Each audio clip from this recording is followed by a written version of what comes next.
गांव काला पत्थर एक दूरस्थ पहाड़ी इलाके में बसा हुआ था, जहां सूरज ढलते ही अजीब सन्नाटा छा जाता था। गांव के लोग रात में घरों से बाहर निकलने से डरते थे, क्योंकि कहा जाता था कि यहां रात को अजीब घटनाएं होती हैं। उस शाम गांव का युवा लड़का अर्जुन अपने दोस्तों के साथ बाहर खेल रहा था। बुजुर्गों की चेतावनी के बावजूद वे गांव की सीमा के पास बने पुराने पेड़ के पास गए। वह पेड़ गांव के लिए अपशकुनी माना जाता था। अर्जुन को यह सब सिर्फ पुरानी कहानियां लगती थीं, लेकिन अचानक हवा में ठंडक बढ़ने लगी और पेड़ से अजीब आवाजें आने लगीं।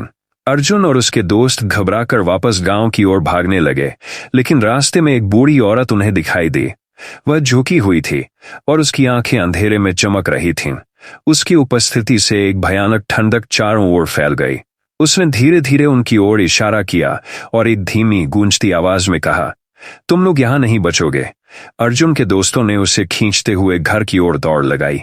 गांव में पहुंचने पर वे हांफते हुए बुजुर्गों को सब कुछ बता रहे थे, लेकिन तभी गांव का माहौल और भी डरावना हो गया। पेड़ की ओर से धुंध उठने लगी और गांव के कुत्ते अजीब ढंग से भौंकने लगे। अर्जुन के दादा, जो गांव के सबसे बुजुर्ग थे, बोले, यह वही रात है जब गांव पर प्राचीन श्राप जागता है। हमें मंदिर चलना होगा। गांव वाले जैसे ही मंदिर में पहुंचे, मंदिर के घंटों की आवाज से पूरा गांव गूंज उठा। बूढ़ी औरत का अक्स गायब हो गया, लेकिन अर्जुन अब तक कांप रहा था। वह जान गया था कि काला पत्थर की कहानियां सिर्फ अफवाह नहीं थीं,